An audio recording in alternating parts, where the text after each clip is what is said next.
committee members. First up, I would like to welcome and call up Joyce Otto of Poweshiek County to the podium. Joyce?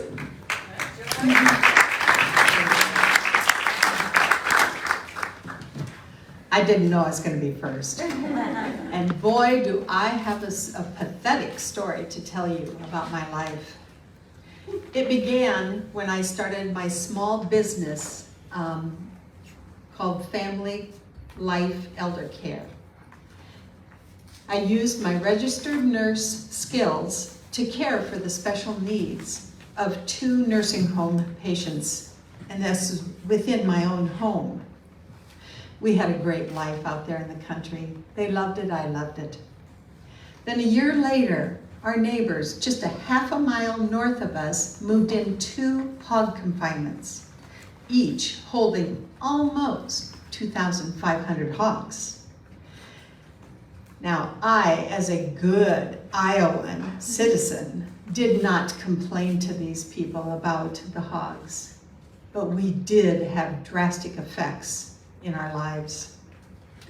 We frequently had to cut our time outside because of the horrid stench.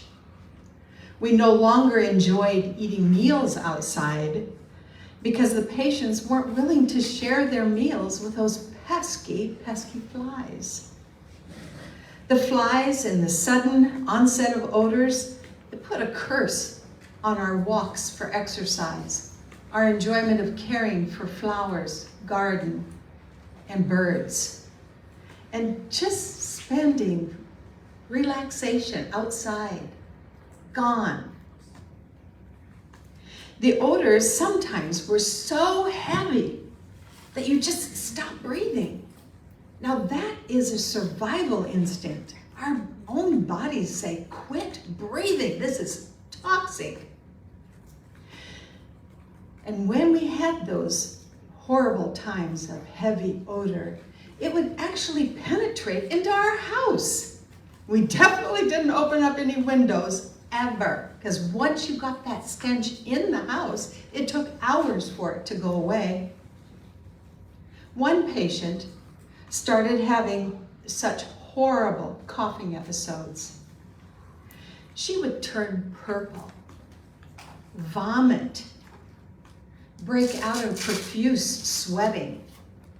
And afterwards, she was so exhausted that the rest of her day was gone. She had no energy to even eat. Within a year, she was diagnosed as having asthma. She was on continuous oxygen, had to take cortisone every day, and had to be on breathing treatments 3 times a day. Our entire enjoyment of life crashed with this threat of asthma attacks. I tried to bring these 2 patients more enjoyment by bringing out childcare to my house. 1-year-old and a 5-year-old, and it was a hit. Family Life Eldercare was good again. We just couldn't be outside much. Then came a rude awakening call. It was a neighbor who was panicked. Joyce, get down here. We're gonna have 10,000 hogs up here. And Prestage has got a DNR here to do an inspection. You have to come. I was so confused. At that point, I said, who's DNR? Who's Prestage? What inspection? But I went, basically listened, and I learned a lot. I found out that that farmer was not the owner. He did not get the money from the sale of the hogs. I went home and I spent hours and hours of reading on the internet about huge livestock factories. And I knew the last thing that I wanted was 10,000 hogs. Further reading, I found out that the elderly, small children, those with lung diseases are especially susceptible to health issues, being close to hog confinements.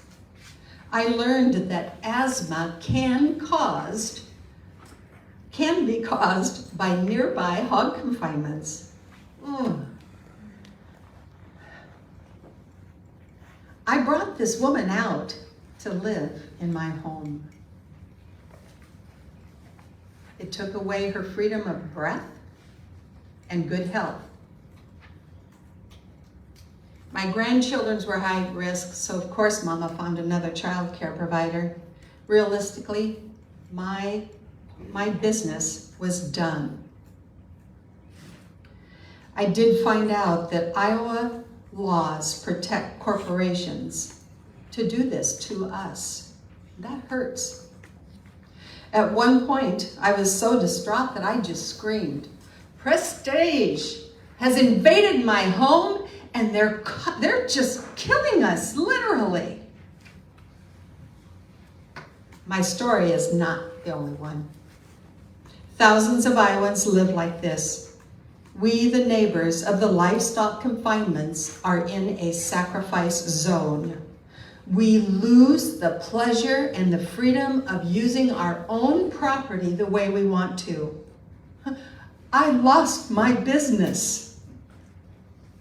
We lose the right for clean air. We lose the right for clean water. We lose property value. It's time to quit being losers. And we must go to our government officials and tell them that we deserve basic rights as Iowa citizens. We need a moratorium.